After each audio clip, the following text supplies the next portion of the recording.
Hey there, welcome in or welcome back. My name is Avril, and in this corner of the internet, we chat about writing, life, and whatever else comes to mind. And today is pretty exciting. Not only do we have a brand new microphone, but I kind of sort of started writing a brand new book, even though I told myself I wasn't going to do that.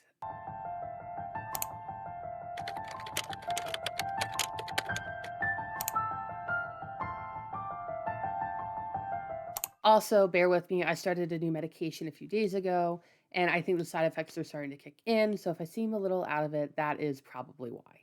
At the top of the year, I told myself that I was only going to be working on A Tided Love, that I wouldn't be bouncing around between different projects like I am very prone to doing. I began working on A Tided Love for NaNoWriMo 2023, and since then it's been pretty on and off, although more off as of late.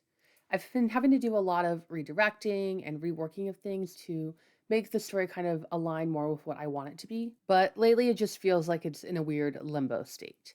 It's not a complete rewrite because there honestly wasn't that much to rewrite to begin with, but it's also not a full revision. It's not a first draft. It's just this weird limbo. I'll be honest, all of my projects have fallen into that limbo at one time or another. It's just kind of par for the course at this point. But with the Tided Love, it feels different, like heavier somehow. Like instead of having to wade through water, it's wading through molasses. And I think part of that comes down to the fact that with A Tided Love, I feel really strongly about this project. It kind of feels like it's the one in a way that I haven't felt about any project in a while. But that also adds that bit of pressure to it and this feeling that I have to get it right. And I've kind of not quite lost the love for the project because I definitely haven't. And I also know that my critique group would riot if anything happened to Giles. But it's more that I'm recognizing that I've put this pressure on myself that doesn't need to be there. That because I'm putting this pressure on myself and I'm more focused on getting A Tided Love right, I'm not engaging with it the same way I have been with other projects or the way that I want to be engaging with it.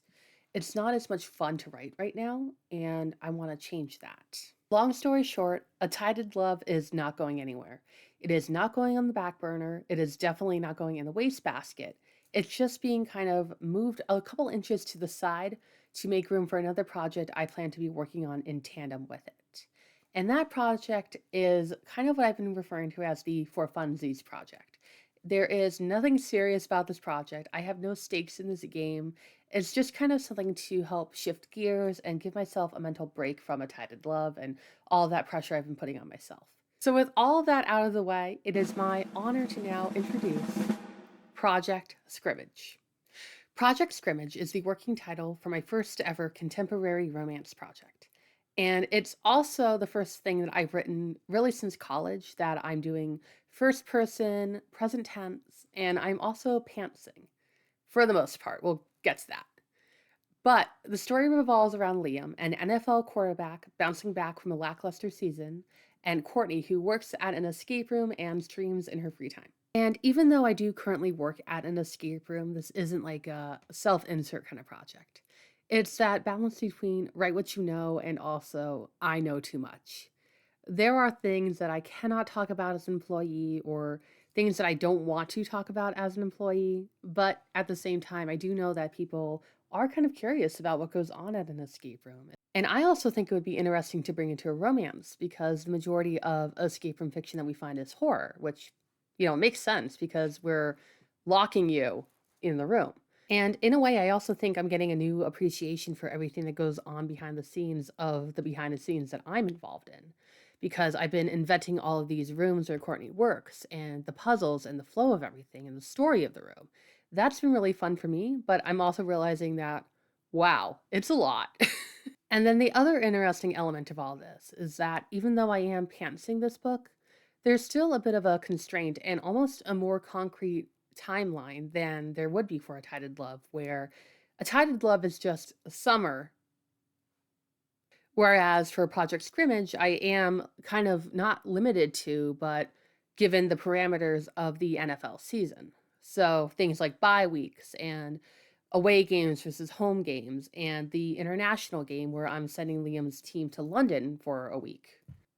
So here's kind of where things are and my plan for this project. So, like I said earlier, it is kind of running in tandem with the Tided Love. I'm not ditching one project to work on the other. They're kind of running side by side. Really, I think the biggest challenge that I've been facing with this project so far is just going with the flow and letting it be what it is. As far as timeline and plans for this project go, I don't really have one, and that's kind of the point of the project. The whole reason behind starting Project Scrimmage now as opposed to holding off and waiting until I got A Tided Love done or another book done was just because I need to learn how to go with the flow again. If I were to publish this project, it would be under a different pen name, I think, just so I can keep it separate from all of my historical projects.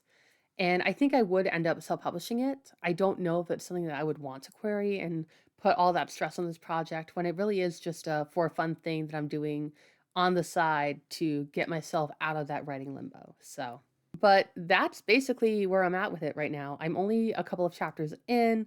I've only been working on it for a couple of months, but I'm having fun, and that's the main thing. But hey, if you've made it this far, thank you so much for spending a little bit of your day here with me in this corner of the internet. Be sure to like and subscribe for more writing, life, and whatever else comes to mind. And I'll see you in the next one. Bye.